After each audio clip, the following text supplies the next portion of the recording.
tout le monde. Vous m'entendez bien? Oui. Trop? C'est pas trop fort? Non, c'est bien. Bienvenue à Maison Tara. Je suis vraiment ravie d'accueillir Philippe Guillemont pour cette première conférence à Maison Tara. Elle trouve ses racines peut-être dans un futur lumineux qui se réalisera pas à pas. Et la première des racines, c'était il y a 14 ans, quand il a sorti son livre La route du temps, que ma sœur m'a offert. Donc voilà, et 14 ans plus tard, grâce à Élise et Charles, entre autres, merci beaucoup. Voilà, Philippe est ici. Merci beaucoup. Bon, Philippe, on ne le présente pas trop, parce que j'imagine que si vous êtes là, vous le connaissez. Je peux juste vite récapituler. Il a fait Centrale Paris, il a fait une thèse en physique du rayonnement. Il est habilité à gérer des recherches, à diriger des recherches. Et puis ses domaines de prédilection, ce sont l'intelligence artificielle, les neurosciences et tout ce qui est théorie physique. Physique théorique.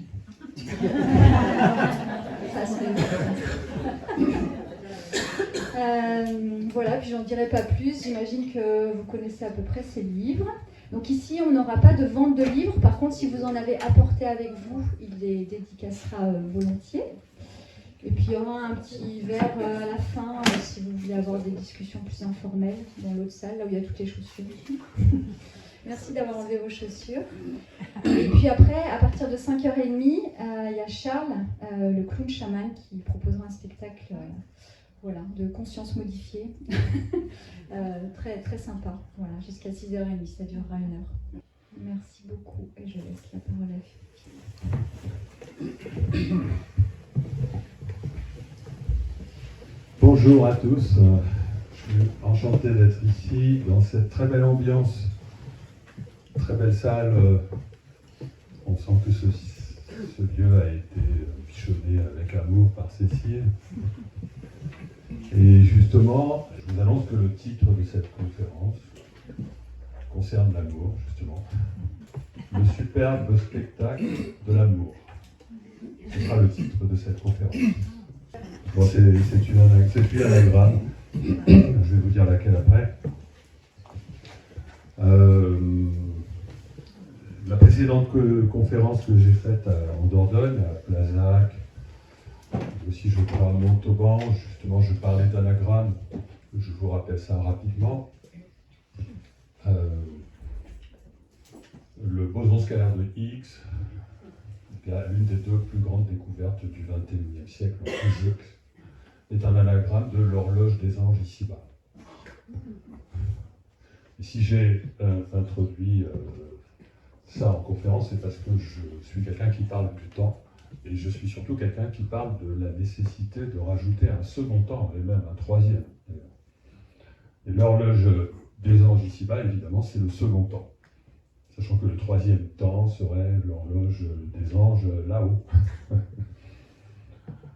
Ceux qui me lisent savent que je revalorise les 3 temps des Grecs, qu'on appelle chronos, qui est le temps que l'on connaît, que l'on appelle kairos, qui est le temps de l'opportunité, qu'on appelle aion, qui est le temps cyclique.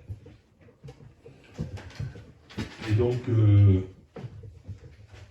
dans cette précédente conférence, j'ai fait le lien entre le boson scalaire de Higgs, cette découverte, et l'horloge des anges ici-bas. Je vous le rappelle très rapidement, parce que je ne vais pas le refaire. Le boson scalaire de Higgs, cette découverte, démontre l'influence du vide sur la réalité. Puisque le boson en question tire sa masse du vide. Du vide, Higgs lui-même le vulgarisait en disant le vide est comme un champ de neige, et cette particule, et les bosons en général, tiennent leur masse du fait qu'ils interagissent avec les flocons du vide. D'accord, donc vous voyez bien. Et en même temps, on ne comprend pas dans les équations de la physique comment le vide pourrait agir avec le réel. Moi, j'ai essayé de le montrer dans des travaux, des calculs de billard, etc.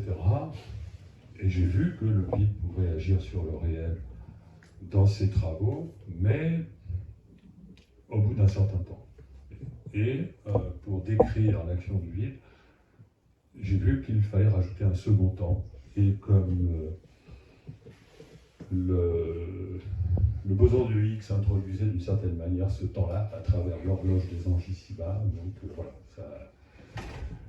ça convenait parfaitement pour l'introduction de mon discours de la précédente conférence. Et là, je ne vais pas faire tout à fait le même discours, puisque je veux vous emmener vers le rôle et la nature fondamentale de l'amour. C'est un peu parce que chaque conférence est différente. Parce que je pourrais vous parler pendant des heures et des heures. Là, je ne vais vous parler que pendant 1h15 peut-être. Donc, il faut que je cible sur un sujet particulier. Alors, le superbe spectacle de l'amour est une anagramme de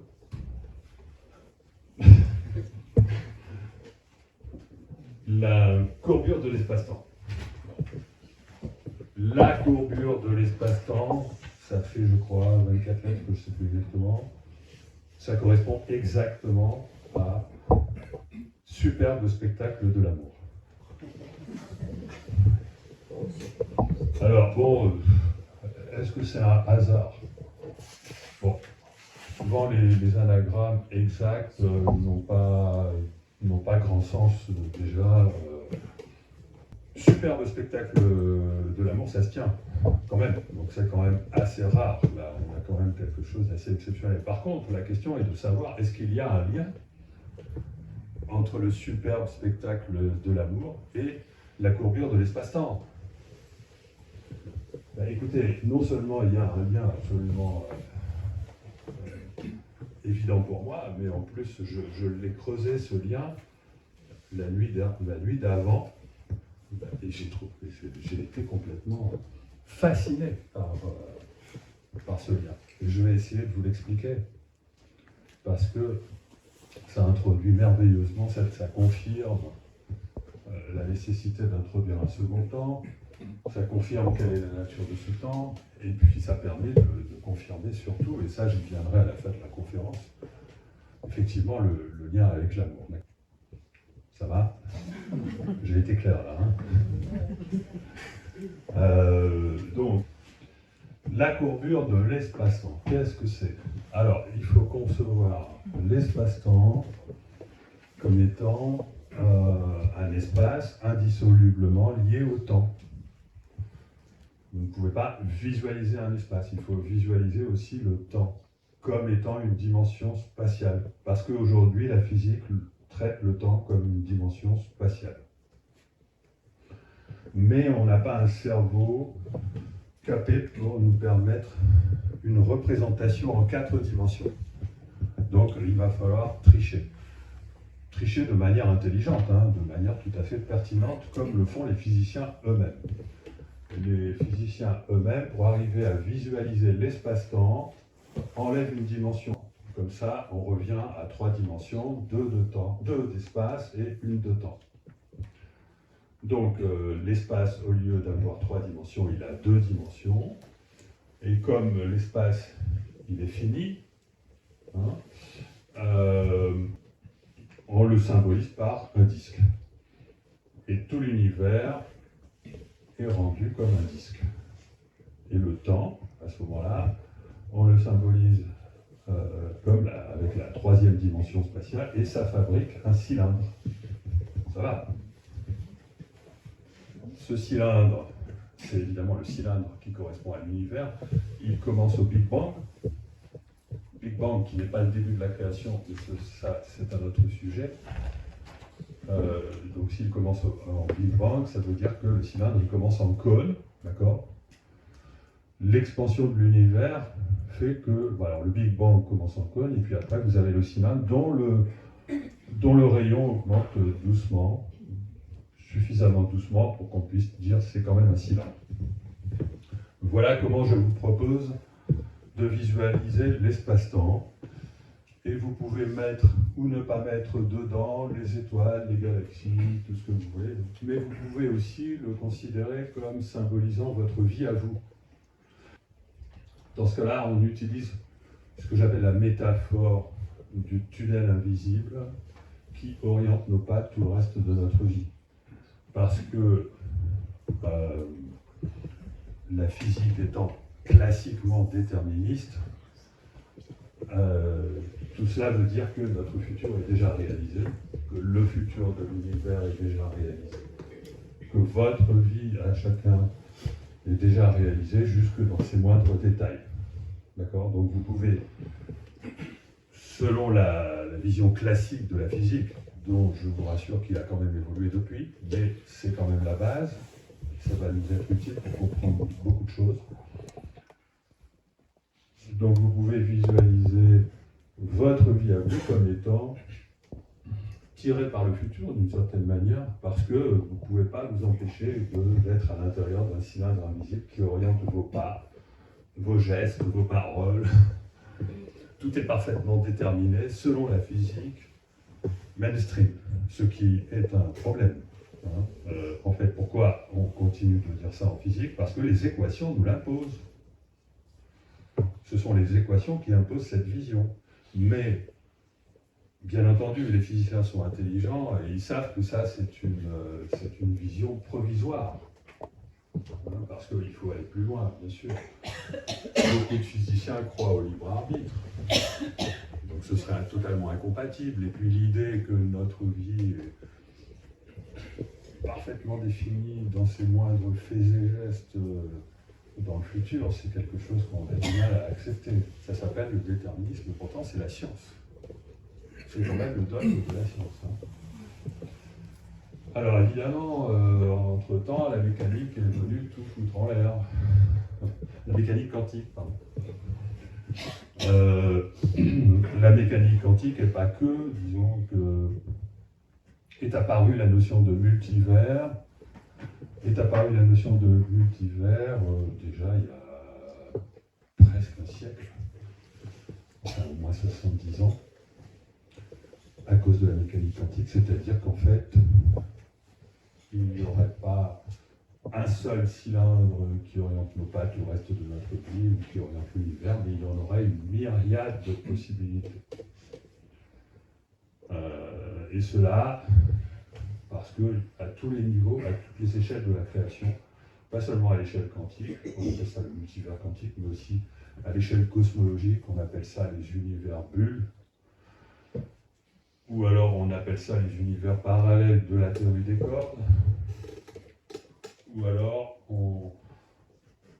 moi je l'appelle par exemple le multivers au sens général du terme, parce que ce n'est pas que dans l'infiniment petit et dans l'infiniment grand qu'il s'impose, mais il s'impose à notre échelle. Mes travaux en physique théorique le montrent, et donc ce multivers nous concerne tout un chacun. Et ce que disent les physiciens pour échapper à l'incomplétude que cela implique et qui est fortement dérangeante, ils entendent dire que nous aurions des myriades de doubles dans des univers parallèles, et comme ils sont matérialistes, très souvent, ils pensent que ces univers parallèles se trouvent au minimum à 15 milliards d'années-lumière d'ici, et bien au-delà. Et vous avez sur Internet, vous voyez fréquemment dessiner des bulles d'univers qui sont les unes à côté des autres. Et chaque bulle est à une distance au moins de 10 à 20 milliards d'années de celle d'à côté. Et vous avez même des grands physiciens mathématiciens qui s'amusent à calculer, bon, ils savent que c'est pas très sérieux, la distance à laquelle se trouverait l'univers, où ils font exactement la même chose toute leur vie jusqu'à un certain moment, jusqu'au moment par exemple où ils sont en train de faire une conférence, et puis ce jour-là finalement la version alternative qui s'appelle Max Tegmark entre autres ne fait pas cette conférence alors qu'il a fait la même chose que son double toute la vie. Et là, cet univers pourrait exister, mais il se trouverait à la distance de 10 puissance 10 puissance 29 mètres d'ici. Je ne sais pas si vous imaginez le truc, c'est inimaginable. Les physiciens sont des gens sérieux. Lorsqu'ils ont décidé d'adopter un système, une approche, ils vont jusqu'au bout. Et si ça, et même lorsque ça permet, même lorsque ça nous conduit à des idées complètement délirantes, eh bien, ils vous disent, bien, il faut accepter ces idées délirantes. Ça paraît fou, ça paraît violent, mais il faut l'accepter. J'ai vu beaucoup de physiciens, même en France, confirmer cette approche. Bon. Alors moi, j'ai souvent critiqué cette approche en disant que, mais oui, mais où se trouve l'univers où mon double, un double que j'aurais, a exactement la même vie que moi, sauf qu'à un moment donné, il y a un papillon qui se pose sur mon nez pendant une seconde. Vous voyez, il faut créer un univers rien que pour lui. Bon, donc je vous propose de sortir de ce délire, d'accepter l'idée que ce soit un délire, et d'envisager une version alternative. Et je vous dis tout de suite quelle est la version alternative. La version alternative, c'est que nous ne vivons pas dans un multivers de telle manière que nous serions, nous, coincés dans un seul univers et les myriades d'autres alternatives qui nous concernent, finalement, ne nous concernent pas. Mais ces myriades d'alternatives nous concernent, c'est-à-dire que ce sont des variantes possibles de notre propre vie. Et donc, ça veut dire quoi? Ça veut dire, vous allez voir, je vous rassure, à la courbure de l'espace-temps, vous allez voir.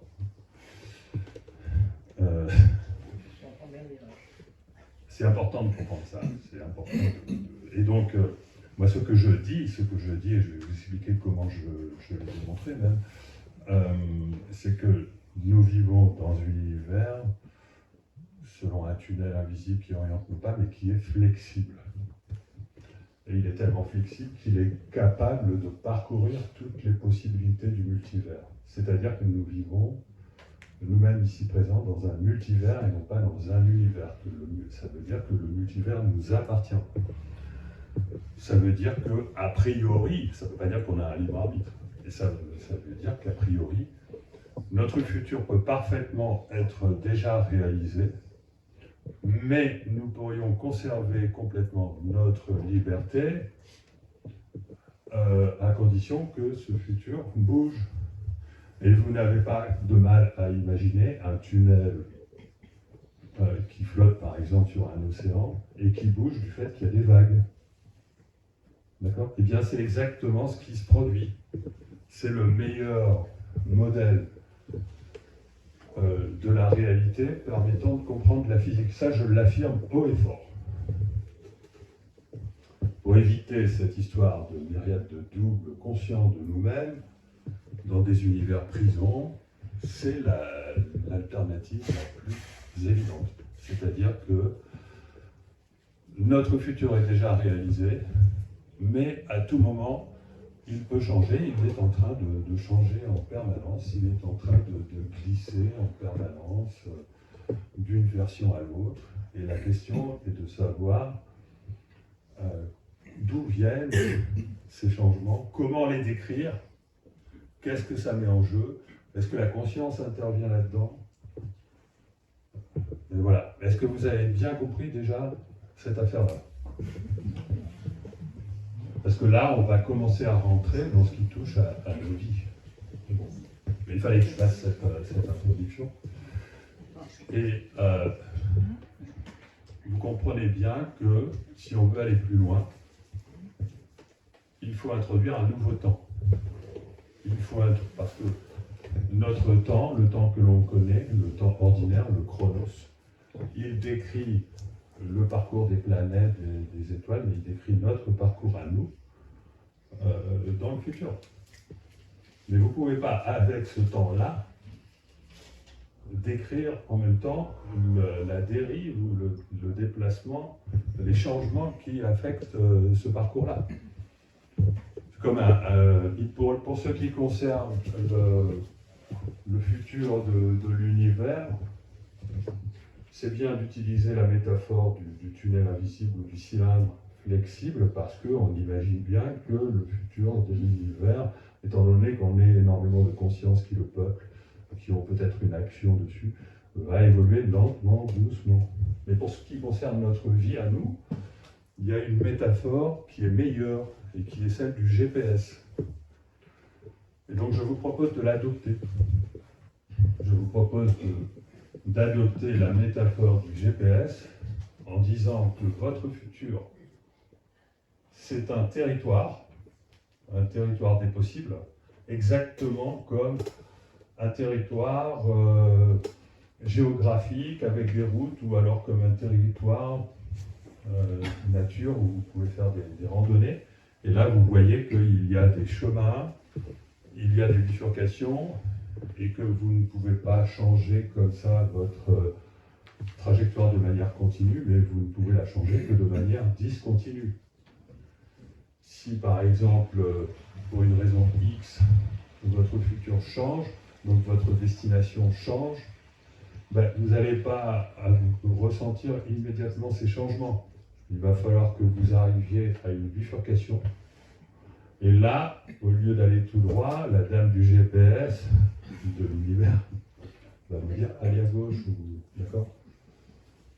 Voilà comment, voilà, et là, quand on adopte cette représentation-là, on adopte un modèle qui permet très rapidement de comprendre les hasards étranges et notamment les synchronicités. Mais ça, je vais y venir après. Donc là, nous sommes sur un modèle de description de la réalité qui dit que donc notre futur est flexible, que pour ce qui concerne l'univers, cette flexibilité convient bien pour essayer de visualiser l'évolution de l'univers, parce qu'elle va être douce, elle va être lente, mais pour ce qui concerne la vie d'un individu, cette évolution de votre vie va être discontinue. D'accord ? Soit que votre futur change pour une raison X, soit parce que vous avez un libre arbitre et que vous ne faites pas ce que l'univers a prévu pour vous, parce qu'il y a un changement Y. Qui fait que, et donc dans ce cas-là, la dame du GPS recalcule. Donc voilà. Alors maintenant, la courbure de l'espace-temps. Donc vous avez compris qu'il faut introduire un autre temps pour décrire ces changements. Pour décrire le fait que nous aurions peut-être un libre arbitre, etc. Et ce temps correspond à l'horloge de Georges ici-bas dont j'ai beaucoup parlé précédemment. Maintenant, regardons la courbure de l'espace-temps. La courbure de l'espace-temps, essayons d'imaginer. Revenons au cylindre invisible ou pas,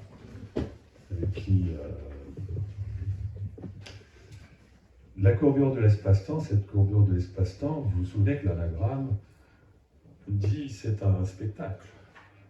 L'anagramme dit c'est un spectacle. Enfin, si on accepte de rentrer dans le jeu de l'anagramme et de dire que la courbure de l'espace-temps, effectivement, c'est le superbe spectacle de l'amour. Donc c'est un spectacle. Mais si vous regardez le cylindre en question avec le temps déjà déployé, il est où le spectacle? Ça ne bouge pas. D'accord? Ça bouge absolument pas. Et la question, et pourtant, on sait que ça devrait pouvoir bouger.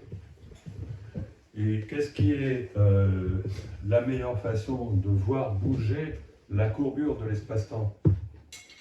On sait comment bouge l'espace-temps, je vous l'ai dit, je vous l'ai expliqué, le GPS et compagnie, d'accord? Mais comment bouge la courbure de l'espace-temps? Devinette. Comment on fait pour bouger la courbure de l'espace-temps? En fait, effectivement, si on fait appel à... Il n'y a pas, en fait, dans la physique actuelle, il n'y a aucun moment où, considéré hors du temps, la courbure de l'espace-temps bouge. Parce que même les ondes gravitationnelles qui engendrent une vibration de la courbure de l'espace-temps, on les décrit dans le temps ordinaire. Donc en fait, est-ce que vous comprenez bien ça? Votre cylindre, imaginez qu'il y a des ondes gravitationnelles qui le parcourent, c'est de la tôle ondulée. Est-ce que vous comprenez que c'est de la tôle ondulée? Vous comprenez? Est-ce que je suis clair là-dessus? C'est de la tôle ondulée, mais je vous regardez de l'extérieur, ça ne bouge pas. ça ne bouge pas. C'est important de comprendre ça. Là, je fais un effort pour être sûr que... Donc, il n'y a pas de spectacle. Vous voyez un cylindre parcouru par des ondes liées à la courbure de l'espace-temps, mais elle reste fixe parce que cette courbure est décrite dans le temps ordinaire. La question est de savoir, est-ce qu'il ne pourrait pas y avoir... franchement, pourquoi cet espace-temps qui existe depuis le Big Bang, où il y a de la tôle ondulée partout, il est complètement rigide, et ça ne bouge pas, alors que je viens de vous montrer que ça devrait bouger. Alors, si ça devrait bouger, vous ne croyez pas que la tôle ondulée elle devrait bouger aussi? Que les ondulations, elles devraient bouger en dehors du temps. L'espace-temps est pétri d'ondulations. Il est pétri d'ondulations de sa structure. L'espace n'existe pas, on verra ça. Autorisez-vous la possibilité de dire qu'on peut tordre l'espace. Je sais, c'est envisager l'existence de l'éclair, si vous préférez. Donc, je vous demande d'être choqué, je vous propose d'être choqué par l'idée que vous accepteriez le fait que cette tôle ondulée reste tôle ondulée fixe et que ça ne bouge pas. En plus, malgré le fait que vous acceptez l'idée que la forme de ce cylindre bloc peut évoluer hors du temps. Vous acceptez ça et vous n'acceptez pas l'idée que,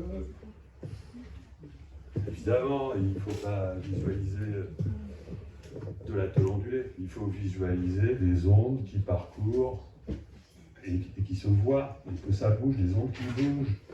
Simplement, pour visualiser des ondes qui bougent, il faut sortir du cadre mainstream de la physique et dire que il existe des ondes hors du temps, des ondes qui se décrivent dans un temps supplémentaire, des ondes qui se décrivent dans le temps qui correspond à l'horloge des anges. Ça va? Est-ce que je suis clair? C'est vachement important. Hein, non, mais c'est super important. Vous allez voir pourquoi c'est super important. Alors, dans mon livre La physique du futur du lumineux, ces ondes-là, je les appelle des vibrations du vide hors du temps. D'accord? La physique mainstream ne décrit pas des vibrations du vide hors du temps. Elle ne sait pas le faire parce qu'elle n'a pas introduit de temps additionnel. Et elle considère que toutes les démarches qui consistent à décrire ce type d'onde, c'est de la pseudo-science. Et je vous donne un exemple de type d'onde, de vibration hors du temps, qui pourtant, en tout cas, sont décrites par certains physiciens, russes en particulier, c'est ce qu'on appelle les ondes de torsion. Les ondes de torsion, ce sont des vibrations hors du temps. Les équations qui ont été proposées notamment par Shipov pour décrire les ondes de torsion ont été contestées. C'est normal, Shipov fait comme tout le monde, il essaie de décrire ces ondes-là dans le temps ordinaire. Tant que les physiciens ne sortent pas du temps ordinaire, ils n'arriveront pas à pondre des équations qui conviennent pour décrire ces vibrations hors du temps. Mais en tout cas, là, on commence à avoir un spectacle. On commence à avoir un spectacle. Parce que là, vous êtes en train de visualiser un espace-temps qui est capable de vibrer, donc en vibrant, il est capable de se déformer, etc. Alors moi, je vous propose de l'imaginer autrement. Reprenez le cylindre invisible qui décrit la trajectoire de votre vie et faites-le flotter à la surface d'un océan qui n'est pas gelé, et vous allez avoir en même temps la compréhension du fait pourquoi votre vie change. Vous avez la compréhension du fait pourquoi ces vibrations-là sont capables de modifier votre parcours de vie. Ah, non? Vous avez saisi un truc là? C'est important de saisir. Bon. Est-ce que j'ai réussi à vous faire comprendre l'idée que des vibrations hors du temps vont contribuer à changer votre trajectoire de vie. Non, ou ça passe pas? Ça passe? Je m'essaye à différentes méthodes de pédagogie. Donc voilà, j'aimerais que vous arriviez à visualiser cette idée que les vibrations de l'espace, ok, on en connaît, ça a été mesuré, qu'il est nécessaire d'introduire des vibrations de l'espace hors du temps, qui ne se décrivent que dans un autre temps, et que ce sont précisément ces vibrations-là qui vont permettre de modifier votre trajectoire de vie. C'est quand même pas... Hein, ça va? C'est vachement rationnel, quoi. Je peux même faire du dessin. Bon. On pourrait même faire un film, un réalisateur de film pourrait faire un film, il pourrait nous montrer le spectacle de ces ondes. Un réalisateur de film pourrait nous montrer un truc virtuel, il nous montre le spectacle de ces ondes en train de déformer votre cylindre de vie, ou alors il le pose sur un support qui n'est pas rigide, sur l'eau, à la surface d'un océan, et puis comme il y a des vagues, les vagues c'est des ondes, ben ça fait bouger le... Hein, voilà. Et pourquoi c'est vachement important? Et je vais vous expliquer pourquoi. C'est vachement important. Parce que évidemment que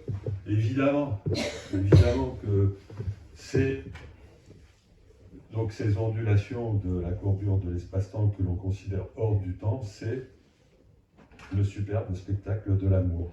Donc il me reste à vous expliquer pourquoi l'amour intervient dans cette affaire. Ça va? Bon. Alors, pourquoi est-ce que l'amour intervient dans cette affaire? Parce que l'espace n'existe pas. D'accord? Parce que non seulement l'espace n'existe pas, mais le temps n'existe pas, la matière n'existe pas telle qu'on les perçoit. C'est autre chose. C'est une illusion. Les bouddhistes le disaient, ils ont raison. C'est une maya. C'est la conscience qui crée la sensation d'espace, de temps et de matière à partir d'une réalité qui n'en a pas du tout l'air. Hein? La science devrait s'intéresser à cette réalité sous-jacente au lieu de s'intéresser à l'apparence de la réalité. Pendant des siècles, on a créé une science qui, très logiquement, très timidement, très justement, a créé son savoir, ses équations à partir de l'apparence de la réalité. Et puis ça a conduit les physiciens à se rendre compte que, ah mince, il y a un problème là quand même, parce qu'on dirait que la matière, c'est pas de la matière, ça ressemble à des vibrations. Le temps, c'est pas du temps, parce que le futur est déjà réalité, qu'il faudra peut-être introduire d'autres temps. Tout ça, c'est pas moi, ils le disent. Et l'espace, c'est le pire de tout. Alors, c'est pas de l'espace, parce que l'espace, il est courbé, il est troué, il est pixelisé, il est en vibration, et par-dessus le marché, il est non local. Il n'y a plus aucune caractéristique de l'espace dans l'espace. Vous avez dû en entendre parler, je vais vous la faire courte là-dessus. C'est la mécanique quantique qui nous a appris que l'espace-temps était non local. C'est la relativité qui le fait vibrer, les trous noirs qui le trouent, la masse qui en général le courbe. Il n'y a plus la moindre propriété d'un espace là-dedans. Et en plus, la physique nous donne la solution. Comment est-ce qu'il faut concevoir ça? Eh bien, de manière holographique. C'est-à-dire que la physique nous propose l'équivalence, je ne rentre pas dans les détails, entre un modèle de mécanique quantique qui décrirait notre réalité sur une surface, horizon de notre univers, et un modèle qui décrirait la réalité qui, à partir de cet horizon, se déploie en volume, avec en prime des dimensions supplémentaires et la gravité. C'est-à-dire que le modèle holographique nous donne par magie la solution à des choses qu'on ne comprend pas en physique. Le modèle holographique dit aux physiciens que ce qui crée l'illusion de l'espace, de la réalité, c'est quelque chose qui nous apporte en prime une compréhension de la gravité, qu'on ne comprend pas pour autant, hein, et des dimensions supplémentaires qu'on a toujours refusées parce qu'on les a mal interprétées. Et évidemment, ce sont des dimensions vibratoires. Là, je vais un peu vite, je résume. La physique nous apporte le concept clé pour arriver à concevoir le fait que, en fait, c'est la conscience qui fait le boulot de transformer une réalité objective en réalité apparente et que cette conscience, elle est holographique. Et que fait la conscience à partir de ça? Eh ben, elle crée notre illusion d'univers avec de l'espace, du temps et de la matière. Et donc la conclusion de ça, c'est que les vibrations de l'espace hors du temps, ce sont des vibrations de la conscience. Ça va?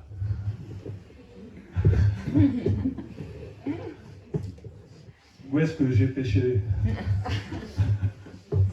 Bon, ce sont des vibrations de la conscience, parce que l'espace, c'est la conscience, vous ne pouvez pas faire autrement. Et en plus, alors je vais maintenant vous expliquer pourquoi, moi j'ai trouvé ça, comment je l'ai réalisé, je ne l'ai même pas compris comme ça. Là, je vous l'explique d'une autre manière, mais moi je ne l'ai pas trouvé comme ça. Moi je l'ai trouvé en faisant des calculs de Bira. Et alors, est-ce que je vous explique ça? Ouais, je vais vous expliquer. Non, c'est... Alors pourquoi? Parce que si vous voulez, du coup, pas du coup, non, faut pas dire du coup.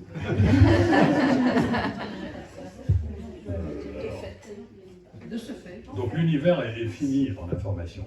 Si le modèle holographique de l'univers, que la quantité d'informations dans l'univers soit finie. Et il n'y a pas que lui, il y a aussi un fameux principe en physique fondamentale qu'on appelle le principe d'incertitude d'Heisenberg qui impose que la quantité d'informations dans l'univers soit finie. Il y en a même encore un autre principe à notre échelle qui impose la même chose. Donc il est clair que nous devons raisonner avec une quantité d'informations finie. C'est ce que j'ai fait en faisant des calculs de billard. Je me suis dit, bon, ok, je vais faire des calculs, mais le billard il est chaotique. Pourquoi le billard est chaotique? Parce qu'à un moment donné, il arrive des situations où une boule en frôle une autre à une distance qui peut devenir tellement petite qu'en fait, elle pourrait aussi la cogner et ça bouleverse tout. Et en fait, on peut penser, alors moi j'ai fait des calculs parce qu'on peut penser que oui, mais il suffit d'augmenter la précision et on va petit à petit éteindre ce feu du multivers. D'accord? On va petit à petit éteindre c'est une image, et enlever ce multivers de possibilités. Mais en fait, j'ai trouvé en faisant des calculs sioux, mais alors épouvantables, franchement, que ça ne change strictement rien. Et les physiciens ne le savent pas. Ça ne fait que retarder le moment où apparaît la catastrophe. Des matheux ont étudié le billard et reconnaissent qu'à un moment donné, dans un billard, il y a une catastrophe. Ce qui veut dire qu'il n'y a pas de déterminisme dans le billard parce que vous n'avez même pas le droit de donner au bout une précision infinie parce qu'il y a une quantité d'informations finie dans l'univers, parce que l'espace n'existe pas. Le fait que l'espace n'existe pas, ça a justement pour conséquence qu'en dessous d'une certaine taille d'espace, il n'y a plus d'espace, et donc vous n'avez même pas le droit de donner de la précision supplémentaire, et qu'en plus, de toute façon, ça ne résout pas le problème de la catastrophe. Et donc, il s'ensuit que ça a comme conséquence la chose suivante, c'est que si vous faites des calculs de billard et que vous attendez un temps suffisamment long, à un moment donné, toutes les conditions finales possibles sont possibles. C'est-à-dire que vous pouvez faire arriver n'importe quelle boule à l'emplacement de votre choix. Il existe une trajectoire qui permet d'y arriver tout en respectant les lois de la mécanique. Et si vous augmentez encore le temps, vous pouvez vous payer même le luxe de choisir les conditions finales et de trouver une quantité très importante de chemins alternatifs possibles. Et ça, c'est très important pour notre vie quotidienne. Parce que ça veut dire qu'il existe deux façons réelles à notre échelle de changer notre vie. Il existe une première façon qui consiste à changer nos conditions finales, on a le droit. Les mathématiques et la physique nous le permettent. Et il existe une autre façon, vachement cool, de changer notre vie, c'est de ne pas faire ce que l'univers a prévu pour nous. On en revient sur la trajectoire du GPS, si vous voulez. Le GPS est une excellente métaphore pour comprendre ce qui se passe dans un billard. À un moment donné, dans un billard, il n'y a pas assez d'informations pour savoir si une boule a choqué ou pas. Et là, il faut un choix transcendant, extérieur, pour dire « Oh bon, ça passe par là ». Et pour décrire ça, pour décrire quelle est la cause, pour décrire qu'est-ce qui fait qu'il y a ces choix qui sont possibles, eh bien, les mathématiques nous permettent de savoir quoi faire. C'est-à-dire que, à un moment donné, moi, dans mon billard, j'ai un multivers de possibilités qui arrive, je suis obligé d'arrêter les calculs. Et j'ai plus assez d'informations sur les boules. Mais il y a quelque chose, ça c'est quelque chose que j'ai réalisé il y a 3 ans, je me suis dit, ça c'est l'idée la plus géniale que j'ai eue dans ma vie. Au lieu de chercher de l'information supplémentaire sur les boules que vous n'avez pas, il vous suffit de faire vibrer l'espace de votre billard et ça revient strictement au même. C'est-à-dire que ce sont les vibrations de l'espace qui prennent le relais pour savoir quelle va être la trajectoire de la boule. Alors ça, moi j'arrive à visualiser clairement maintenant, mais je sais que vous allez avoir du mal à le visualiser. Je vais vous dire rapidement, tout simplement, l'incertitude que vous avez sur la boule, eh bien, elle est gérée par l'incertitude que vous auriez sur la vibration de l'espace, puisqu'elle peut très bien être du même ordre de grandeur, mais maintenant, si vous décidez d'être certain de cette vibration, vous bougez, vous ne touchez pas à la boule, et là, qu'est-ce que vous faites? Vous donnez l'information, suivant la vibration, la boule va choquer ou pas, etc. Et puis finalement, quand je fais les calculs dans ma tête, je m'aperçois que je reconstruis le multivers de possibilités du billard simplement en changeant la fréquence de vibration de l'espace. Donc ça, c'est vachement important. Je suis incapable de faire les calculs pour le démontrer, alors que je n'étais pas encore en retraite. J'avais déjà fait 2 belles publications dans Analyse Physique. Je me suis dit, ah mais là, je pourrais peut-être quand même faire une publication là-dessus. Mais j'ai essayé de deviner, estimer le temps de calcul qu'il faudrait. Je me suis dit, non, c'est pas possible. Donc là, il faudrait que ce soit des chercheurs dans le futur qui arrivent à faire ce genre de calcul, ou alors un chercheur génial qui va trouver les équations pour décrire ces vibrations. Et c'est comme ça que j'ai eu l'idée de pondre un héros pour mon livre, mon dernier livre, qui s'appelle Luc, et qui lui trouve en 2034, je crois, les fameuses équations qui décrivent ces vibrations. Et donc tout ça pour vous dire que ce qui permet de modifier donc, la trajectoire de nos vies, c'est les vibrations de notre conscience.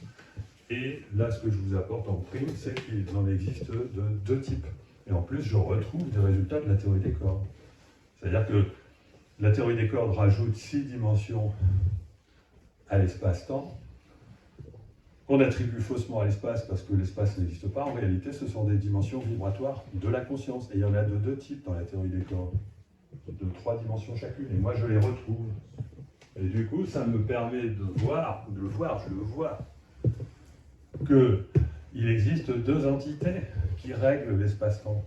Il existe une entité consciente qui règle l'espace-temps dans le présent, pour dire est-ce que j'y vais ou est-ce que j'y vais pas, à la bifurcation, et il existe une entité qui règle l'espace-temps dans le futur. Et donc, et tout se passe de manière vibratoire. Et là, la question est de savoir quelle est cette autre entité dans le futur qui finalement règle notre destin. Et là, s'agissant d'une conscience qui est liée à un 3e temps, puisque la conscience du temps présent, c'est la conscience finalement qui correspond au temps kairos. En fait, le temps n'existant pas, il faut lier le temps à la conscience. Les physiciens ont compris qu'il fallait lier le temps à la conscience. Le temps ordinaire est lié à une conscience sans libre arbitre. Le temps ordinaire, le chronos, c'est lié à une conscience qui serait mécanique, à une conscience qui serait par exemple produite par le cerveau ou conditionnée par le cerveau. Une conscience purement organique, quelqu'un qui ne serait pas relié à son âme. D'accord ? Ça, c'est chronos.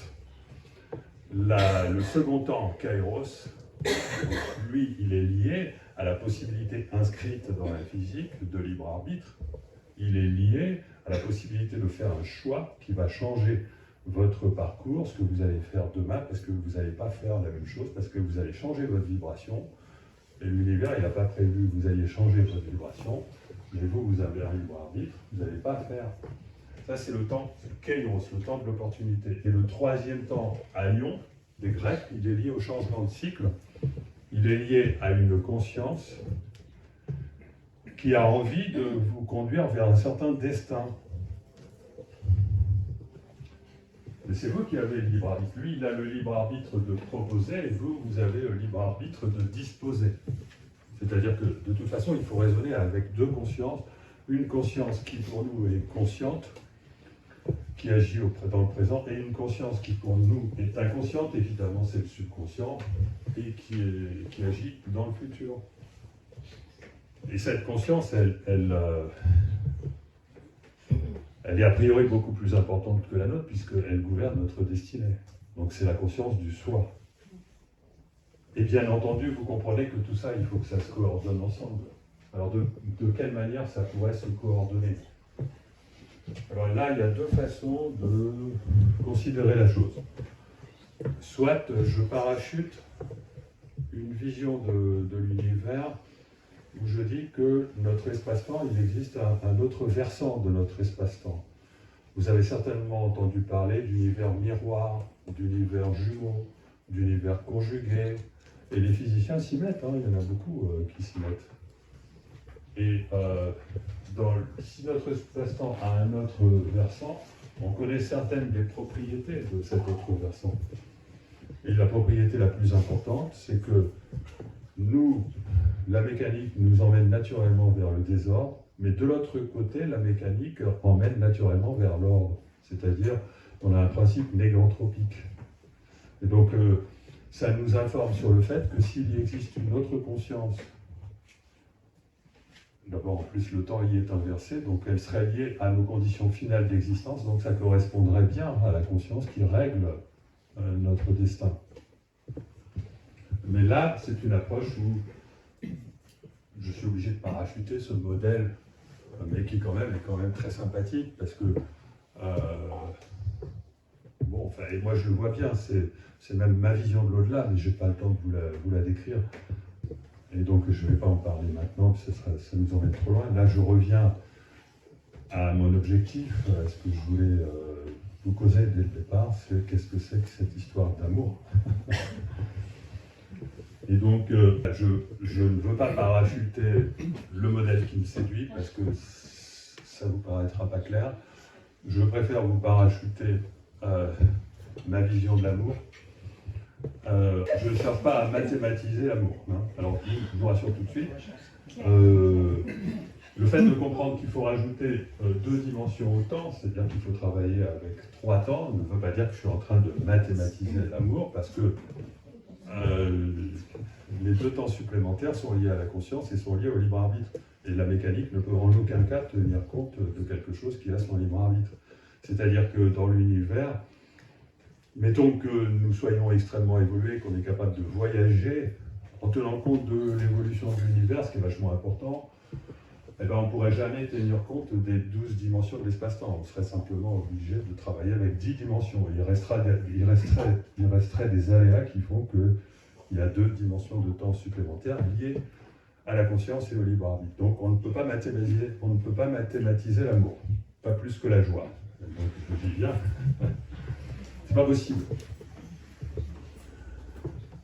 Donc ce que je vous parachute, c'est simplement l'idée, et qu'avait Jung, c'est du moi et du soi. C'est-à-dire que je dis que nous sommes liés à une plus grande conscience qui est le soi, qui nous englobe et qui lui connaît notre... enfin, il ne connaît pas notre destin parce que notre destin c'est à nous de... Mais lui, il a envie que nous allions vers notre meilleur futur. Il est plus nous que nous-mêmes. Nous, on croit avoir une personnalité, mais tout ça, on va le perdre. On n'a pas du tout... nous sommes des acteurs. Notre personnalité, c'est l'acteur. Notre véritable identité, c'est le soi. Il est normal que notre véritable identité soit liée à... qui règle notre destin. Si tant est que nous acceptions de nous conformer à ces instructions. Et l'idée que nous sommes reliés à ce soi, elle nous vient plutôt dans l'expérience de notre vie, lorsque nous ressentons la joie d'exister, lorsque nous ressentons la joie en lien avec une idée de nous-mêmes qui veut nous faire telle chose. C'est-à-dire que lorsque moi j'ai ressenti, lorsque j'étais jeune, la joie liée à mon idée qu'un jour j'allais faire des calculs super sioux pour comprendre la physique fondamentale, j'ai ressenti la joie. Moi, je me suis dit, moi, je suis fait pour faire ça. Plein d'autres trucs. Et donc là, du coup, on comprend vachement bien le mécanisme de l'espace-temps. C'est-à-dire que, à condition de sortir du conditionnement, ce qui implique lâcher prise, détachement, confiance, etc. Et là, je ne peux pas vous parler comment on fait, etc. Vous ressentez naturellement la joie. Si vous allez dans la nature, si vous faites de la méditation, etc., à un moment donné, vous ressentez la joie de ce que vous avez à faire dans votre existence. J'espère que chacun d'entre vous connaît déjà ou connaîtra dans son existence cette joie liée à l'idée de se réaliser d'une certaine manière. Voilà. Et là, qu'est-ce qui se passe? Eh bien, vous recevez la vibration de votre soi. Vous recevez la vibration de votre soi sous forme de joie. Je simplifie les choses en disant ça, parce qu'il n'y a pas que la joie. Il y a beaucoup de types de vibrations différentes. Ça peut être la vibration du courage. Parce que le courage, vous ressentez profondément votre souveraineté et que vous allez faire telle chose qui va vous mettre en danger, mais vous ressentez tellement que vous êtes un être souverain que vous allez le faire. Ça, c'est encore une émotion qui vous vient de votre soi. Il n'y a pas que la joie. D'accord ? Mais la joie, c'est le plus simple. Hein, et qu'attend votre soi? Votre soi, il attend que vous intégriez sa vibration, que vous la fassiez vôtre, parce qu'en réalité, c'est vous le créateur de votre vie. Mais il est en train de vous donner la signature. Il vous donne, pas la recette, hein, surtout pas, mais il vous donne la vibration qui vous permet, si vous voulez approprier, et ça s'appelle la foi, parce que vous êtes en train de vous approprier une vibration qui vous dit que vous allez réussir à faire quelque chose qui vous semble impossible. Donc là, il y a intérêt à avoir la foi. C'est la foi qui est créative, plus encore que n'importe quelle autre vibration. Je vous ai expliqué pourquoi les vibrations de la conscience étaient créatives déjà. Hein, donc ne vous étonnez pas. Mais parmi ces vibrations-là, je suis en train de vous expliquer quelles sont les plus créatives. Et les plus créatives, bien entendu, c'est en général la joie, mais ça ne sert à rien si elle ne vous fait pas porter une confiance, une foi dans quelque chose que vous allez faire. Et le simple fait de porter cela, c'est déjà en train de vous créer ce futur-là. C'est ça la bonne nouvelle. D'accord ? Là, aujourd'hui, dans le monde, il y a plein de gens qui flippent parce que la situation géopolitique est terrible. Les gens ont peur de la guerre mondiale, ou ils ont peur de ne plus avoir assez d'argent pour vivre, il y a trop d'inflation, ils ont peur d'un tas de trucs, ou des virus, ou n'importe quoi. En plus, tout ça, c'est créé artificiellement, mais bon, ça, c'est un autre débat. Il n'y a pas à avoir peur de ça. Il y a juste à comprendre que tout cela, c'est quelque chose qui est en train de vouloir envahir notre conscience pour que vous vibriez négativement de manière à satisfaire le programme que cela implique. Il ne faut pas que ça marche. Il ne faut pas marcher dans ce jeu-là, d'accord? Mais là, je dérive, et j'en reviens à ce que je disais au départ. Donc, vous avez compris. Alors, je reviens à l'amour. Comment? Ça va? Non, mais je reviens à l'amour. Spinoza disait l'amour et la joie accompagnés de l'idée d'une cause extérieure. Et donc là, vous avez la joie qui est le principe, qui est l'énergie de l'univers, qui est l'énergie du plus grand, de la plus grande conscience de l'univers, qui descend dans la création, au niveau fractal intérieur et donc au niveau du moi, pour vous apporter l'information sur ce que vous devez faire, et vous comprenez que vous devez avoir la foi en cela. Et comment est-ce que vous allez pouvoir avoir la foi et comment est-ce que vous allez pouvoir déployer cette foi? Bon, en général, le soi, de toute façon, ne vous envoie pas d'instructions qui ne sont pas éthiques. Il ne vous envoie pas d'instructions qui ne visent pas à finalement améliorer le destin commun. Et donc, dans ce que vous allez faire, et bien entendu, vous allez mettre de l'amour. C'est-à-dire que cette vibration de joie, vous allez la transformer en don de soi. Et c'est cette transformation de la vibration qu'on vous a insufflée en don de soi qui va créer la magie de l'amour et qui va créer le fait que vous allez réussir à vous réaliser. Je ne sais pas si j'ai été clair là. En fait, la joie et l'amour, c'est la même chose, sauf que la joie, c'est une vibration que vous recevez, alors que l'amour, c'est une vibration que vous émettez. C'est-à-dire que entre le soi et le moi, il y a une communication. Et cette communication, elle est à double sens. Et lorsque vous... dans les télécommunications, moi j'ai travaillé d'ailleurs chez Thales, c'était mon premier emploi, et j'avais un outil de télécommunication à développer. Et bien ça marche dans les deux sens. Si on vous donne une instruction, il faut accuser réception de cette instruction, etc. C'est assez compliqué. Et donc l'amour que vous déployez pour réaliser ce que vous avez envie de faire, et l'accusé réception de ce que vous avez reçu, donc l'instruction correctement. Et donc c'est ça qui va mettre en route le moteur de l'espace-temps. Et donc c'est ça qui va générer le superbe spectacle de l'amour. Voilà, je vous remercie.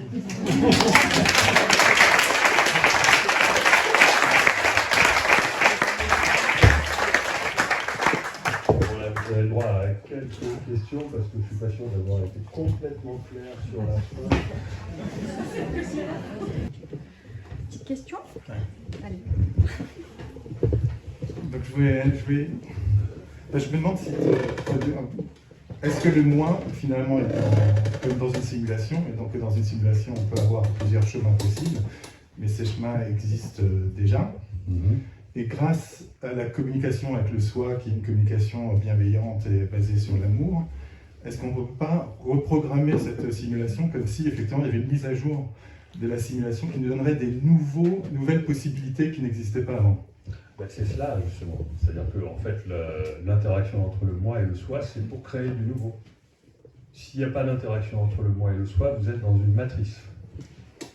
Parce que rien de nouveau peut y arriver, peut y advenir. Et le mental aura beau se creuser la tête pour vous, le mental seul, aura beau se creuser la tête pour essayer de trouver une idée créative, il ne va pas y arriver parce que le mental est prisonnier du temps, pour le simple fait que c'est lui en plus qui crée le temps. Donc le mental ne peut produire que ce qui existe déjà dans le futur. Il est dans la causalité. Alors que le changement de ligne de temps, le changement de trajectoire du GPS, fonctionne en dehors de la causalité. D'accord ? La prison du temps, c'est la prison de la causalité, et qui est rendue prégnante parce que le futur est déjà là. Et le mental ne peut pas sortir de ce futur. Il ne va faire que déployer la volonté de faire ce qui est déjà créé. En cela, le mental n'a aucun libre arbitre. Le libre arbitre vient du cœur. message fondamental. Ouais. J'ai une question, je suis novice en physique, mais j'ai toujours entendu dire que toutes les équations de la physique étaient sans la variable temps. Oui, c'est les équations de la gravité quantique. D'accord. D'accord. Mais le fait d'enlever le temps ne permet pas de décrire ce qu'il faut faire.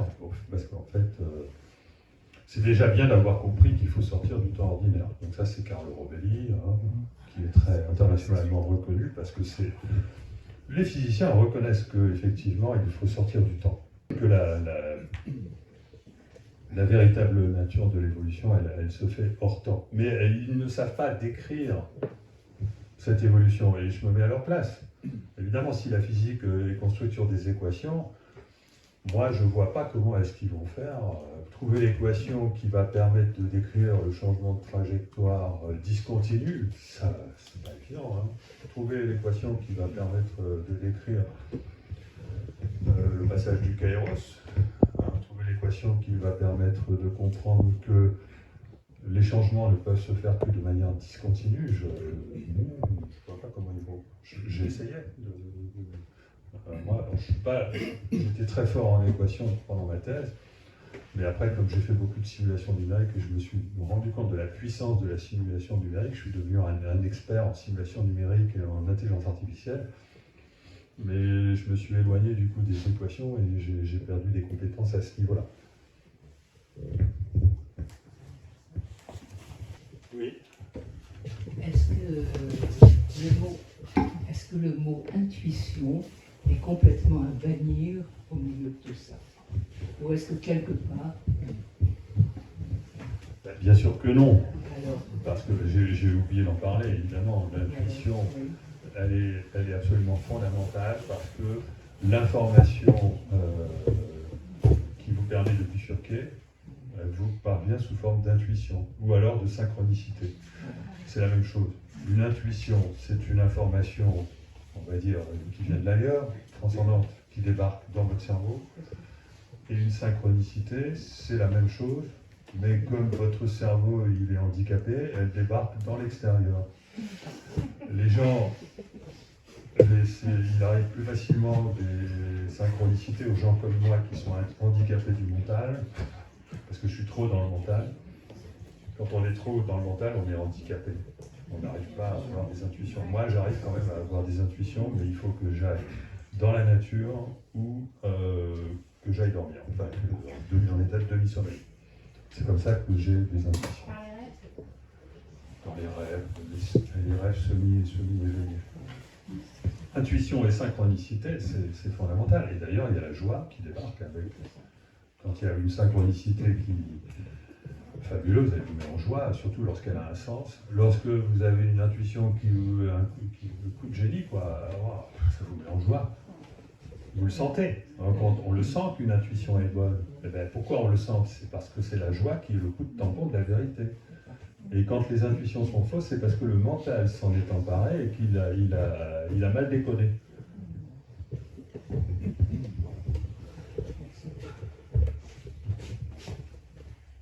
Alors, je suis complètement inculte dans tout ce que vous venez de dire et ça a été très flou pour moi tout ça, sauf la fin, qui vous paraissait moins claire mais beaucoup plus claire pour moi. Par contre, par rapport à cette question sur l'intuition, j'aurais bien voulu avoir votre point de vue par rapport à la transe. Et je pense aux travaux de Corinne Sambrin, par exemple, la notion du son, l'influence du son par rapport à l'état modifié et par rapport aux trans. Comment vous le situez dans tout ça? Alors, je ne suis pas un expert là-dedans, mais je vais vous donner des idées a priori. La conscience incarnée dans un cerveau qui devient une conscience analytique conserve quand même un aspect hors temps et donc vibratoire, parce que la véritable nature de la conscience, c'est vibratoire. Hein. Mais lorsqu'elle est incarnée, le cerveau crée le temps et du coup, on a l'impression que la conscience, elle est produite par le cerveau d'ailleurs, parce qu'elle devient mécanique. Voilà. Mais il subsiste quand même une conscience, un aspect vibratoire. Et les pratiques chamaniques Qu'est-ce qu'elles font, que ce soit par la vibration, le tambour, etc.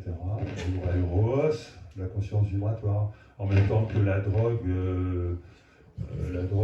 déloge quasiment d'une certaine manière la conscience du cerveau, parce que ça devient insupportable de rester dans un cerveau qui a pris cette...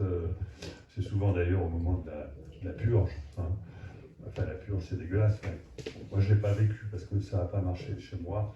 On a essayé de me faire prendre de l'ayahuasca, moi, je crois qu'il me faut 10 fois la dose. Hein. Peut-être un mental trop fort, mais bon. Je pense que voilà, les pratiques chamaniques, qu'elles soient avec des drogues psychédéliques ou autres, ça vise à délocaliser la conscience du cerveau et à rehausser le taux vibratoire, enfin la conscience vibratoire. Et à ce moment-là, on se retrouve plus ou moins, la conscience se retrouve plus ou moins à moitié, plus ou moins dans le cerveau et un peu en dehors du cerveau. Et donc vous avez des visions de l'au-delà qui se superposent à votre réalité. Ou alors vous avez des inspirations qui peuvent rentrer parce que votre mental ne peut plus rien bloquer. D'accord. Et comme il ne peut plus rien bloquer, donc ça devient important d'être aidé par un chaman qui va créer une certaine vibration, parce que c'est cette vibration qui va guider la conscience. Parce que la conscience, elle est... Mais moi, je trouve que c'est quand même des pratiques très, très violentes, quoi. Moi, je pense que c'est trop violent, mais c'est peut-être intéressant quand même de les étudier pour mieux comprendre la conscience. Une question, je vais juste revenir par rapport à la joie et l'amour. Donc la joie, vous savez, c'est quelque chose que l'on reçoit et l'amour, quelque chose que l'on aime. Ma question, dans ma vision des choses, c'est que l'amour, c'est émetteur et récepteur. Alors, j'ai été un peu simplificateur. Ça, c'est ma déformation professionnelle de cybernéticien. Quand je dis l'amour aimé, je parle plutôt du don. C'est-à-dire qu'en fait, l'amour se pratique dans la réalité en faisant, en agissant plus qu'en pensant. Voilà. C'est-à-dire que la joie, vous la recevez de manière instantanée, mais elle vous dit de faire, elle ne vous dit pas de penser. Mais elle vous dit en même temps de vibrer sa vibration, parce que sinon, ça ne va pas s'inscrire dans le futur. Donc il faut à la fois inscrire la vibration de la joie dans le futur, donc aimer ce qu'on fait, et avoir la confiance et la foi, mais en même temps agir, parce que sinon ça ne va pas... Vous n'allez pas... Donc le don de soi est fondamental. Ça va? Oui, donc c'est l'action que l'on émet via l'énergie de l'amour, en fait. Du coup, voilà. Il y a une double action de l'énergie de l'amour. Il y a l'action qu'elle a directement dans le futur, comme accusé-réception, qui va faire que ce futur va engranger les probabilités qui conviennent. Et il y a faire en sorte de faire agir dans la réalité. Et d'ailleurs, je pense que c'est peut-être le plus important, parce que c'est dans l'action qu'on va retrouver justement la vibration d'origine, qu'on a souvent tendance à oublier. Les personnes qui ne sont pas dans l'amour, vous leur faites faire des gestes qui a priori impliquent de l'amour, petit à petit l'amour revient. D'accord? C'est un peu comme une discipline, c'est le don de soi, c'est presque une discipline. C'est ce qu'enseignent les religions, à raison. Oui. Justement, non, je vais parler assez fort. Justement, comment vous pouvez nous décrire la foi? La foi, la foi, c'est une sensation, c'est la confiance, c'est la foi, c'est-à-dire vous ressentez que c'est lié à la souveraineté, vous ressentez, parce que vous vous sentez tellement bien avec cette idée, vous ressentez qu'il vous suffit de conserver ça, et ça agit déjà. Et qu'il faut avoir de la patience, bien sûr, parce que c'est pas tout de suite que ça va se réaliser. Moi, je me suis aperçu dans ma carrière, parce que j'ai été dans l'innovation et j'ai pris beaucoup de risques à développer des choses que je n'étais pas sûr de savoir faire. J'ai constaté que ma foi faisait des miracles. Et je pense que c'est le cas, et je l'explique en disant que la foi, c'est la conservation de la vibration que vous avez reçue et qui vous dit de faire telle chose. Et la foi, c'est la conservation de cette vibration, c'est-à-dire la confiance en cette vibration, d'accord? Je sais, ça paraît peut-être à certains qui seraient un peu trop rationalistes, ça paraît naïf, mais la naïveté, elle est de l'autre côté. La naïveté, elle est du côté de celui à qui ça paraît naïf, parce que on n'a pas compris que la conscience, la joie, la foi, tout ça, ça ne vient pas du cerveau. On n'a pas compris que c'est pas de la chimie. Il faut comprendre que c'est quelque chose qui est lié à l'énergie fondamentale de l'univers. Il faut comprendre ça. C'est vachement important de comprendre que l'univers, au sommet, au top, sa source d'énergie, c'est l'amour et la joie. Et ça peut même se comprendre pour quelqu'un qui croit que la conscience est le produit du cerveau. Parce que imaginez que, bon allez, pensez que la conscience est le produit du cerveau. Nous sommes des êtres qui évoluent en permanence. Donc, on produit une conscience, et vers quoi nous voulons aller? Nous voulons aller vers une vie toujours de plus en plus heureuse, toujours de plus en plus joyeuse. Et donc, au fur et à mesure de l'évolution, on finit par intégrer des corps de plus en plus subtils qui vont aller vers plus de joie et plus d'amour, tout à fait naturellement. Et donc après, il est tout à fait normal qu'eux, ils aient envie que les personnes moins évoluées qu'eux reçoivent cette énergie. Donc même si on pense que la conscience est le produit du cerveau, on peut continuer à penser que la joie est l'énergie fondamentale de l'univers. Du coup, elle serait produite par l'œuvre de la conscience. Voilà, enfin, c'est comme ça que j'incite les personnes qui n'arrivent pas à sortir de ce cerveau-là. Mais voilà, c'est ça qui est important à comprendre. De toute façon, ce qui est important à comprendre, c'est que ce n'est pas de la chimie. Voilà.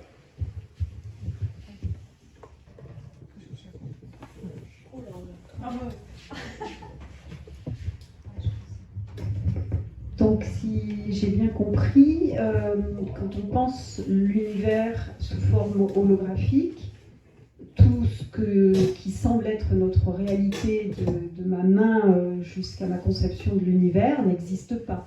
C'est notre conscience collective qui fait une interprétation d'une vibration. Ce serait quelque chose comme ça? Ouais, c'est quelque chose comme ça. Ça existe. Ça n'existe pas, ça existe, mais pas de la manière dont vous percevez. Ça existe de manière abstraite, informationnelle, pour assurer la cohérence, mais ça n'est pas ce que l'apparence. Ça n'est pas l'apparence que ça a. Ça n'a pas. En plus, c'est très scientifique de penser ça. Les neuroscientifiques savent que le cerveau construit l'apparence de la réalité. Si je cesse de croire à cette réalité, qu'est-ce qui se passe? L'avantage de cesser de croire dans cette réalité, c'est que ça vous permet de sortir du matérialisme et de l'idée que vous ne pouvez rien faire simplement en pensant. En fait, ça permet de mieux comprendre pourquoi nos pensées agissent. Ça, j'ai bien compris, mais je veux dire, si nous cessons tous collectivement d'imaginer notre réalité en 3D de cette façon-là, est-ce que ça modifierait la réalité elle-même? Non, la conscience a inventé cette... Non, ça ne va... Ce qui est bien, c'est que ça ne va absolument pas enlever cette réalité. Enfin, on a tendance à penser que... Non, le fait de comprendre que notre réalité n'existe pas telle qu'elle perçoit ne va pas enlever la réalité. Elle va, au contraire, la conserver, mais on va devenir plus intelligent devant elle. Ça nous rend plus intelligents. Ça rend plus intelligent de le comprendre. Ça vous met d'emblée à un niveau de conscience supérieur.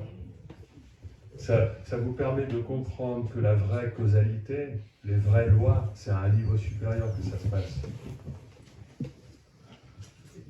Et que, voilà, sortir du coup de la compétition, de tout ce bordel, quoi.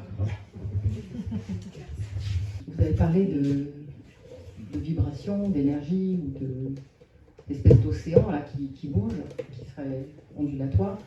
Quelle est la place que vous donnez si vous en donnez une, à la physique quantique et au fait que on observe que des particules sont à la fois à un endroit et à un autre. Et est-ce que c'est pas là, en fait, plutôt la clé pour aller chercher l'explication de... Moi, je suis pas physicienne. Hein. Oui, non, mais je comprends. Alors, oui, non. Vous voyez, ce que je veux dire, c'est cette énergie qu'on cherche, en fait, qu'on suppose. Est-ce que finalement, les clés de ces orientations qu'on pourrait quelque part attraper, Oui. est-ce qu'elles ne proviennent pas de la physique quantique? Alors, c'est volontairement que je ne parle pas de la physique quantique pour expliquer tout ça. Il y a d'autres façons de l'expliquer. Moi, je ne sais pas. Bien sûr que la physique quantique, elle nous invite à penser que l'observateur crée la réalité d'une certaine manière, mais il y a un piège derrière tout ça. Hein. Les physiciens ne sont pas d'accord entre eux, et en plus, ça aboutit à mettre du quantique partout. Maintenant, il y a une sauce quantique, on appelle ça de la bouillie New Age. Enfin bon, du coup, les physiciens mainstream, ils en ont marre. Ça a suscité chez eux, comment on appelle ça? Ils sont écœurés, enfin non, quand même, une allergie, quoi. Les gens de Normal Sup, etc., ils sont devenus allergiques à cette idée-là, et voilà. Et je les comprends, parce qu'on fait du quantique n'importe quoi. Donc moi, j'évite de passer par la physique quantique pour vous expliquer tout ça, et en plus, de toute façon, on le fait suffisamment, hein, donc voilà. Par contre, il y a quand même une théorie qui vient de la physique quantique qui est super intéressante. En plus, elle ne vient pas que de la physique quantique, c'est la théorie du solipsisme conjugal d'Hervé-Zwirn, qui est une théorie qui nous explique que nous vivons dans un monde quantique, que ce monde quantique, il est valable à toutes les échelles. C'est ce fameux multivers. Et que, effectivement, la conscience crée notre réalité. Alors, il ne dit pas ça parce qu'il côtoie aussi des gens de Normal Sup, donc il fait attention à ce qu'il dit. Donc, quand il côtoie des gens de Normal Sup, il dit c'est le cerveau qui crée la réalité, et en plus, c'est déterministe. Mais quand il arrête de côtoyer, enfin, c'est pas que Normal Sup, hein, je déconne un peu, parce qu'il y a des gens de Normal Sup qui pensent bien. Je pense à... Bon, non mais là, c'est parce que je règle un petit compte. Non, c'est pas... Mais c'est vrai qu'il y a beaucoup de formatage. Hein, et donc la même personne, le même physicien dont je parlais, va... devant certaines personnes dire bon, c'est le cerveau, et devant d'autres on va dire c'est la conscience. D'accord? Et même moi, je me surprends à... Suivant que vous parlez à des rationalistes indégrottables, matérialistes, etc., ou à des personnes plus ouvertes sur la spiritualité, vous n'allez pas employer le même langage. D'accord? Et donc, le problème de la physique quantique, c'est qu'elle a été complètement dégradée dans le public. Hein, il y a de la quantique partout, moi je pourrais inventer de la cuisine quantique, etc. Et ça fait beaucoup de dégâts, donc j'évite de passer par la physique quantique pour expliquer tout ce que j'explique. Mais elle est sous-jacente. Le multivers est permis par la mécanique quantique. Merci pour votre conférence et pour votre travail en général. Une question concernant les phénomènes aériens inexpliqués, c'est peut-être hors sujet aujourd'hui? Oui.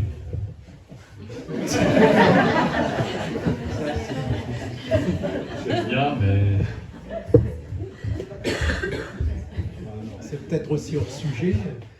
Je voulais vous demander en tant que physicien, est-ce que vous pensez des appareils de biorésonance qui sont utilisés pour déterminer les constantes biologiques du corps? Oui. Alors moi, je suis pas compétent là-dedans.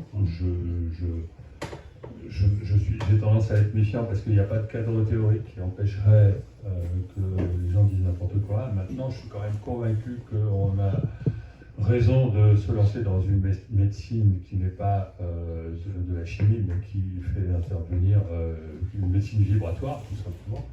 Et dans la médecine vibratoire, il est évident que les rayonnements jouent un rôle très important. Donc moi, je suis totalement ouvert à ça.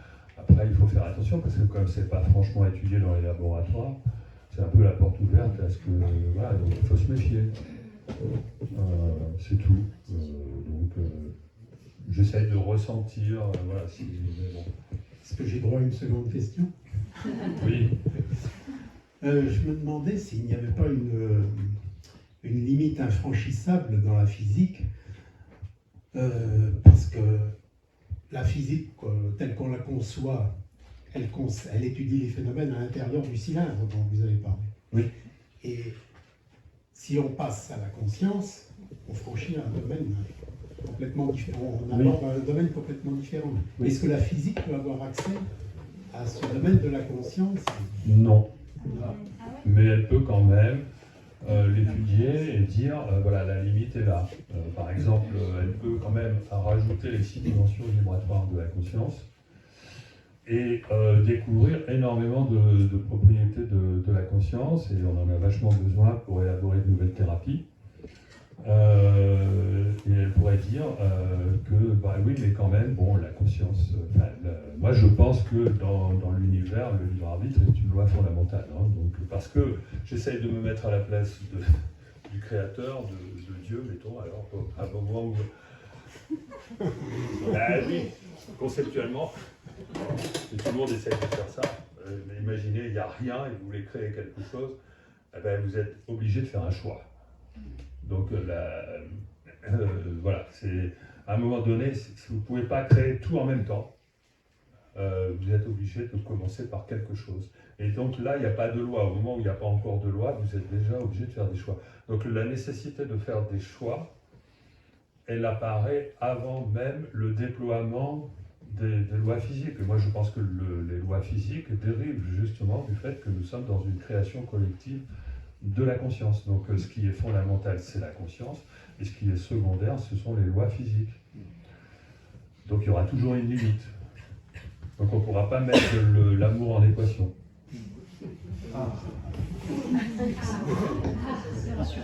Ils essayent. Il y en a qui ont essayé. Oui, je voulais savoir si s'il y avait des interactions entre les individus et si on pouvait parler de conscience collective. Ah ben oui, on peut parler de conscience collective, bien sûr. Et les interactions entre les individus, c'est autre chose. La télépathie existe, ça a été démontré expérimentalement, même s'il y a eu beaucoup de remous là-dessous. La télépathie, la vision à distance, la vision du futur, tout ça, ce sont des choses qui ont été vérifiées expérimentalement, démontrées. Moi, j'ai essayé de vérifier certaines choses, la vision du futur, par exemple, avec des statistiques, voilà, des personnes. Et donc, oui, la conscience, c'est quelque chose qui nous relie tous, bien sûr. Mais bon, on en est au balbutiement. Et le futur lumineux, c'est de découvrir les propriétés de la conscience extraordinaire qui feront de nous des magiciens à l'avenir.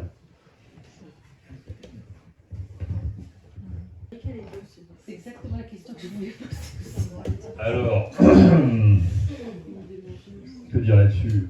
Pour moi, l'intelligence artificielle, la vraie intelligence, est forcément liée à la conscience.